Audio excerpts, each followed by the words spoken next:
Hello mister শিশির মনির, আপনি বলেছেন যে আপনি যদি তারেক রহমান হতেন তাহলে আপনি সবার আগে মায়ের ডাকে বাংলাদেশে ফিরে যেতেন। I am very sorry to say, আপনি কখনোই তারেক রহমান হতে পারবেন না।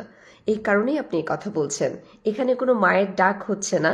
মায়ের ডাকে চাইতে বড় হচ্ছে তার জীবনের নিশ্চয়তা, বাংলাদেশের নিশ্চয়তা, তার রাজনৈতিক যে কর্মকাণ্ড তার নিশ্চয়তা। এটা নিয়ে আমি আর ডিটেলে কথা না বলি। আপনি আরও বলেছেন যে রোজা এবং পূজা দুটা নাকি সমান কথা।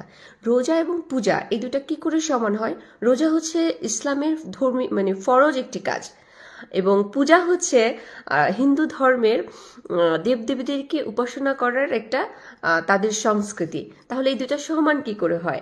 আপনি এই কথাগুলো বলে আপনি যে কতটা অদক্ষ, কতটা অপ্রয়োজনীয় এবং কতটা অশিক্ষা নিজের মধ্যে আপনি ধারণ করেন সেটার প্রমাণ করলেন।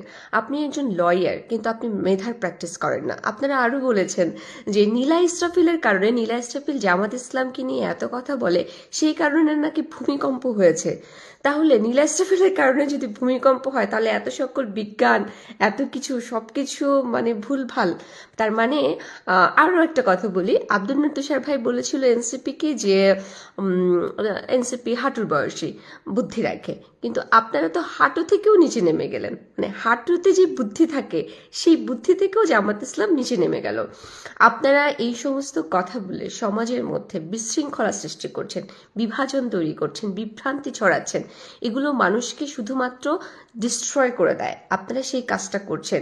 জামাত ইসলাম মানুষের যে ভালো চায় না, নারী বিদ্বেষী একটা দল, বিজ্ঞানকে তারা বোঝে না, এবং তারা যে কতটা অদক্ষ সেটারই হচ্ছে প্রমাণ আপনি আরো বেশি করে দিচ্ছেন সমাজের মধ্যে।